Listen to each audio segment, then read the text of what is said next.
भारत माता की जय, वंदे मातरम।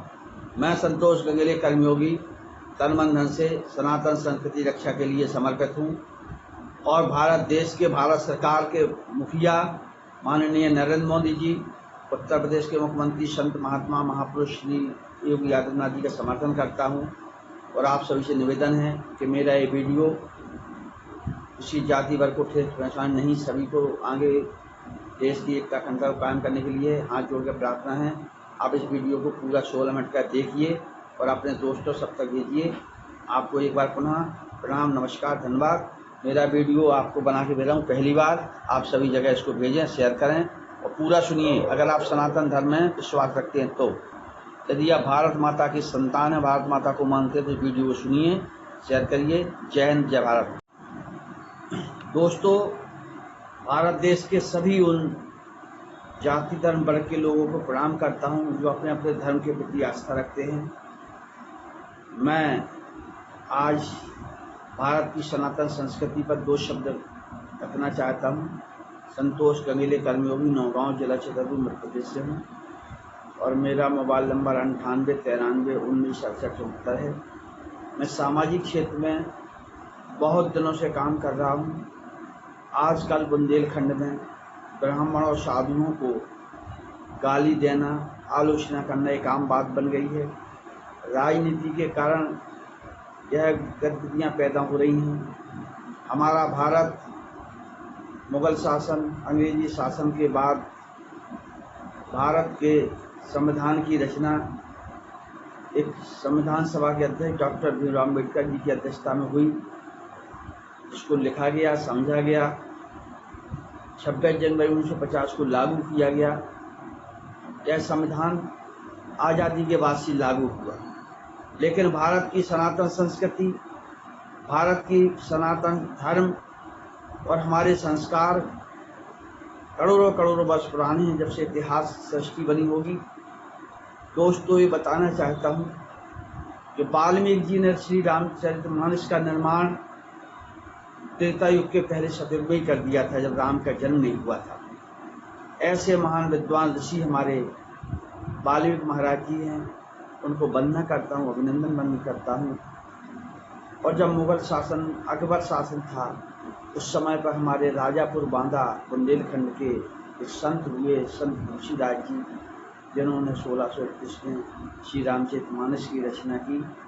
और श्री रामचरितमानस के एक ऐसा ग्रंथ है कि जिसके पढ़ने से, जिसके अध्ययन करने से हम मानव जीवन कल्याण कर सकते हैं। हम आपके सामने श्री रामचरितमानस से रखे हुए हैं। देखिए, श्री रामचरितमानस ऐसा ग्रंथ है कि जिसके पढ़ने से हम सभी लोग जीवन में एक सामाजिक समरसता के साथ जीवन जी सकते हैं और सभी को प्रणाम कर सकते हैं। इसमें वेद पुराण शास्त्रों, सभी का शास्त्रों का निचोड़ रखा गया है। और इस ग्रंथ को अगर किसी भी जगह कहीं भी किसी धर्म शास्त्रों के सामने रखा जाता है तो ये सर्वोपरि होता है, इसके बारे में कहा भी गया है। मैं अपना अध्ययन तो नहीं किया, मेरे पूज्य पिता परम पिता हरिहर महाराज जी थे, उनको मानस मानवज्ञ थे, उनको पूरा ज्ञान था। लेकिन वह वसीयत में हमको अपने आशीर्वाद वचनों से कह गए थे कि अगर भारत में सनातन संस्कृति और हमारी आध्यात्मिकता से जोड़ने का काम हो सकता है तो श्री रामचरितमानस ग्रंथ से हो सकता है। इसलिए मैंने अपने बेटे का विवाह भी ऐसी बहू से की है जो श्री रामचरितमानस का अध्ययन करती है। मैं आपसे बात करना चाहता हूँ इस बात को लेकर। मेरे साथियों, मेरे दोस्तों, भारत के उन छोटे वर्ग, जाति वर्ग में जो पैदा हुए हैं, उनसे कहना चाहता हूँ कि आपने हमेशा जो हमारे सनातन धर्म में वर्ण बनाए गए हैं, ब्राह्मण, क्षत्रिय, वैश्य और शूद्र। शूद्र का मतलब ये नहीं है, शूद्र का मतलब है सभी को जोड़ने का। ये हमारे सनातन धर्म की आधारशिला है, ये नींव का पत्थर है हमारा शूद्र समाज। क्योंकि भवन का निर्माण उद्योगपति, क्षत्रिय, ब्राह्मण नहीं करते। भवन मंदिर का निर्माण बड़े लोग नहीं करते। जो छोटे वर्ग जाति की व्यवस्था बनी हुई है सनातन धर्म में, उन्हीं अनुसार वो लोग करते हैं। हम किसी भी आधारशिला मंदिर की रखें या किसी अन्य धर्म की रखें, या अपने भवन की रखें तो सारे काम हमारे मजदूर शूद्र वर्ग ही करता है, छोटी जाति वर्ग के लोग ही करते आए हैं। और आज हमारा जो सनातन धर्म बचा है वो इन्हीं की वजह से बना है। अब समय है, परिस्थितियां हैं, हमारा शिक्षित वर्ग हो गया है, जागरूक हो गया है, तो हम इस वर्ण व्यवस्था को ऊपर से नीचे ना पढ़ के लाइन से पढ़ेंगे। ब्राह्मण का काम है वेद पुराण शास्त्रों शिक्षा ग्रहण करना और धर्म की रक्षा करना, धर्म को बचा के रखना। क्षत्रियों का काम है हम सनातन संस्कृति की रक्षा करें, हम मानव जीवन की रक्षा करें। जो व्यक्ति नहीं लड़ सकते थे, इनके वीरता, इनके वंशज करोड़ों करोड़ों साल से इनकी क्षत्रिय भुजाओं में बल रहा है, इन्होंने हमेशा रक्षा की है देश की, इनको क्षत्रिय है। वैश्य समाज में आता है जो व्यापार करते हैं, कोई भी हो, वैश्य समाज से व्यापार से है। और पंडित समाज से भी वही है, जो पंडितों का अध्ययन करे, ज्ञान करे, वेद पुराण, वही कोई पंडित। ब्राह्मण शब्द अलग है, लेकिन पंडित वही है जो जिसको ज्ञान हो, धर्म का ज्ञान, कोई भी बन सकता है। तो साथियों, तो वैश्य समाज व्यापार करता है, जो समाज की व्यवस्थाओं को पूरा करता है। और जो छोटे वर्ग के जो अशिक्षित हैं, पढ़े लिखे नहीं, जिन्हें ज्ञान नहीं है, जो पढ़ते लिखते नहीं हैं, समाज की व्यवस्था के नहीं करते हैं, वह छोटी वर्ग के उनको एक व्यवस्था बनाई गई है। तो हम उनको ऐसे पढ़ेंगे, ब्राह्मण, क्षत्रिय, वैश्य, शूद्र, और ऊपर से नीचे नहीं, बराबरी से पढ़ेंगे। अब बराबर पढ़ेंगे। देखिए, ब्राह्मणों ने अगर समाज की व्यवस्था बनाई है तो सबसे पहले उन्होंने बनाया है कि अगर कोई भी काम होता है तो सबसे पहले हमारे घर में जो काम होते हैं वो बर्तन बनाने का काम होता है। कुम्हार प्रजापति परिवारों से होता है, जो प्रजापति प्रजापता है उसके हाथ 10 होते हैं। तो कोई भी काम होता है तो सुख दुख के कामों में सबसे पहले मिट्टी के घड़े बनाए जाते हैं, वो कुम्हार बनाता है। जो शादी विवाह में चूल्हे चकियाँ जो बनाए जाते हैं, यज्ञ हवन कुंडल बनाए जाते हैं, वो हमारे गांव की जो अनुसूचित वर्ग के लोग होते थे, वो महिलाएं आती थी और गाना गा बजा के चूल्हे वूल्हे सामान सब बनाती, जिस पर रोटी बनती थी, उनके हाथ के बर्तन बनाए जाते थे, उनके चूल्हे बनाए जाते थे, उन पर बैठ कर के मटकियाँ चपकियाँ होती थी, उन पर बैठ कर के काम होता था। हमारे घर में अगर कोई हवन कुंड आज भी होता है, उसके लिए नाई सैन समाज ही वहाँ पर समझन लकड़ियाँ ले आता है, सारी व्यवस्था वो करता है। पानी भरने का काम जो वो हमारे रैकवाड़ ढीमर समाज का होता था, उनको सारे काम व्यवस्था करने का, उनको परिवार संचालन का, आगे बढ़ाने का ब्राह्मणों ने ऐसी व्यवस्था बना के रखी थी। इस तरह से काम करते। धोबी का काम ये होता कि अगर कोई भी काम हो तो कपड़े धोने का काम तो करता था श्रीवास परिवार, लेकिन साथ ही अगर कोई सिंदूर लगता था, कुछ आगे लगता था सुहागन के लिए, तो वो जाती थी। और जो हमारे कचेरे होते थे, क्षेत्र के कचेरे होते थे, वो कचेरे चूड़ियाँ पहनाने का काम हमारे कचेरे मुस्लिम समुदाय के लोग भी आया करते थे। तो ये राष्ट्रीय एकता अखंडता का कहाँ भैया, कहाँ व्यक्तिगत हुआ? सारे समाज एक हैं। जब से हमारी संस्कृति चली आ रही है उसमें भी कचेरे पहनाने वाले, जनक जी के समय भी चूड़ियाँ पहनाने वाले नहीं हैं, पहनने वाले नहीं हैं। उसमें जाति नहीं खुली, और जाति वर्ग की व्यवस्था ही बनाई गई है, कर्मों के आधार पर बटी गई है। अगर ब्राह्मण में भी पैदा हम हुए हैं और हम दुष्कर्म करते हैं, महिलाओं के साथ बदतमीजी करते हैं, समाज के साथ अन्याय करते हैं, अत्याचार करते हैं, तो हम उसके पतन की ओर हैं, हम नीच हैं। हमसे बड़ा कोई नीच नहीं, हम ब्राह्मण नहीं, हम नीच हैं। हम चाहते हैं कि इस तरह की व्यवस्था भी है, समाज में विघटन ना हो। क्योंकि सनातन धर्म अनादिकाल से अनंत है और इसकी व्यवस्था इस समाज में चली आ रही है। हमारे युगों को 4 युगों बांटे, सतयुग, त्रेता, द्वापर, कलयुग। कलयुग का प्रभाव चल रहा है और रामायण में लिखा है कलयुग का प्रभाव भी लिखा है।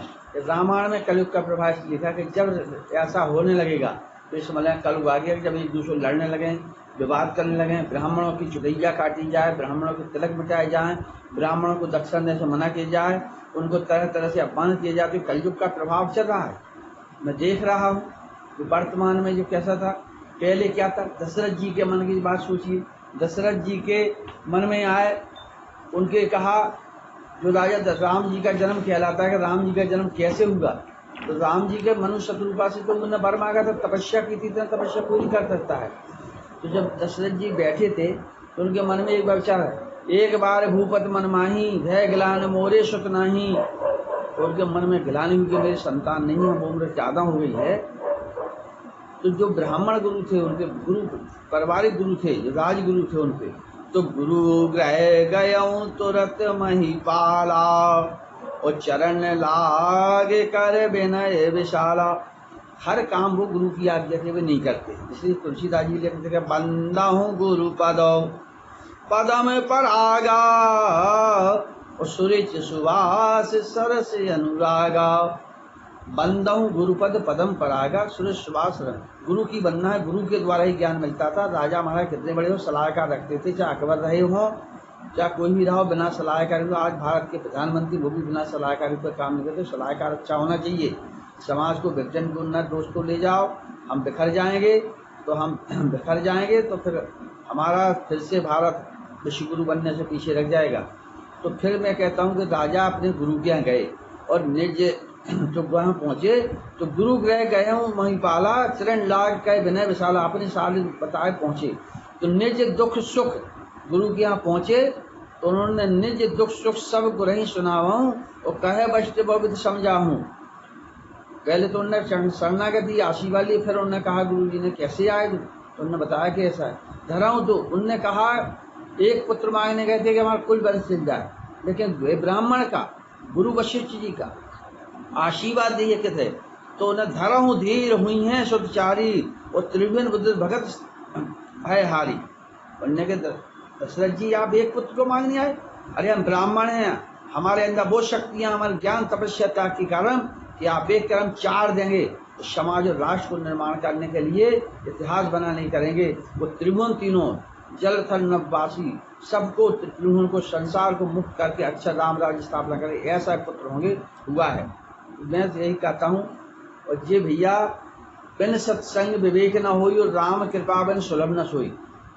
सत्संग किया करे, बिना ज्ञान की बातें नहीं। मैं देखता हूँ अमृत महोत्सव मनाया गया, पूरे साल अमृत महोत्सव भारत सरकार ने चलाया, सभी ने जाति वर्ग के। लेकिन मैं विद्यालय में पहुँचता हूँ, किसी बच्चे ने ये नहीं कहा कि मैंने किसी गूगल में किसी महापुरुष की जीवनी पढ़ी। जो बुद्धिमान हैं, प्रवक्ता वक्ता हैं, जो समाज में बोलते हैं, मंचों पे बोलते हैं, वो जरूर अपने महापुरुषों के बारे में ज्ञान रखते हैं, क्योंकि उनको राजनीति करना है, उनको वोट चाहिए है।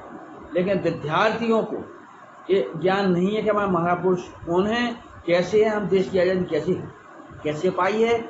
आज इस मोबाइल के समय में हम बिखर रहे हैं। दोस्तों, हमारा निवेदन है कि आप ब्राह्मणों को मुझे मत सोचिए ब्राह्मण को गाली मत दीजिए, ब्राह्मण पंडितों को गाली मत दीजिए। संत समाज को जिस संतों की वजह से है, संतों के लिए लिखा है तुलसीदास जी कि जड़ चेतन गुण दोषमय विश्व कीन करतार और संत हंस गुण गहीं पह परिहर बार विकार। जिस संसार में 17 के विधाता ने इस जड़ चेतन विश्व को गुण दोष रचा है, किंतु संत रूपी हंस दोष रूपी जल को छोड़ करके गुण रूपी दूध के ग्रहण करते। संतों का काम है खल के वचन संत सह जैसे और बूंद गां सह कैसे। तो संतों कुछ नहीं कहिए, वो पहाड़ों की तरह पेड़ों की तरह। अब पत्थर मांगे तो फल ही देंगे। वो आपके खिलाफ बोलने वाले नहीं हैं, आपको गाली लड़ने वाले नहीं हैं। तो इसलिए बिन सत्संग विवेक न होई और राम कृपा बन सुलभ न सोई। और सठ सुतरे सत्संगति पाई पारस परत तुहा सुराई। तो इसलिए सत्संग संगत करिए, अच्छे करिए, महापुरुषों करिए। हर जाति वर्ग में बने हैं तो उसमें भी भगवान की कृपा हुई।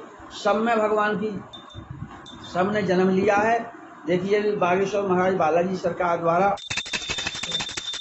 वहाँ पर दलदा पन्ना डिस्ट्रिक्ट में कथा की गई वनवासियों। भारत देश के सर्वोच्च पत्र माननीय महामहिम राष्ट्रपति श्रीमती द्रौपदी मुर्मू जी है। इससे बड़ा विकास क्या चाहिए। अरे ये कहिए सामान्य वर्ग तो पीड़ित है, परेशान है, भिखारी बना दिया है भारत सरकार ने और प्रदेश सरकारों ने। हरिजन एक्ट लागू हो रहे हैं, दलित द्वारा प्रताड़ित किसान किए जा रहे हैं, उनको शोषण हो रहा है। गरीब ब्राह्मण है जो भीख मांग रहा, बच्चे साथ आत्महत्या करके मर रहा है, लेकिन अपना दर्द कहने वाला नहीं है, उसका सुनने वाला नहीं है। अगर मुकदमा फंस जाता पुलिस सीधे बंद करके जेलें छूट देती। दोस्तों, बहुत अति हो चुकी है, इस अति को यही समाप्त किया जाए। अच्छी संगत करिए, बिन सत्संग संगत अच्छी करिए। संगत पाकर जो नीचे की धूल होती है, चरणों की धूल होती है, उस सिर पे बैठ जाती है। अच्छी संगत, संतों की संगत पाकर। और वही धुआं जहाँ रोटी बनती है कालख लग जाती है, लगा तो काले खराब हो जाते, काले हो जाती है, खराब हो जाता है। लेकिन वही संगत पाकर जब आकाश में जाता है तो पानी बरसाता है। वही धुआं आपके स्याही बन करके और वेद पुराण शास्त्र इतिहास लिखने में साक्षी होता है। हंस की तरह बनिए, दूध को ग्रहण करिए, पानी को छोड़िए। दोस्तों, क्योंकि वीडियो लंबा हो रहा है, मैं यही चाहता हूँ कि आप सब भारतीय संस्कृति, सनातन धर्म, सामाजिक समरसता पर काम करें, देश के लिए अच्छा काम करें और इस वीडियो को ज़्यादा से ज़्यादा शेयर करें। यदि आप चाहते हैं कि सनातन धर्म की रक्षा हो, देश में भारतीय संस्कृति संस्कार बचें, तो इस वीडियो को ज़्यादा से ज़्यादा शेयर करिए, जिससे कि हमारी बात पहुँच सके। आप मुझसे मेरे यूट्यूब पर भी देख सकते हैं, संतोष गंगेले कर्मयोगी। मैं लगातार अपना जीवन तन मन धन से समर्पित करता हूँ। मैं कोई एनजीओ नहीं चलाता हूँ, मैं किसी पद लक्ष्य की लोला लाभ लालच में नहीं हूँ। मुझे वैसे भारत देश के 26 से ज़्यादा राष्ट्रीय सम्मान और छोटे मोटे 200 से अधिक सम्मान प्राप्त हो चुके हैं। मैं पद्म श्री, पद्म विभूषण, भारत रत्न के लिए सम्मानित के लिए होने के लिए नहीं कर रहा हूँ।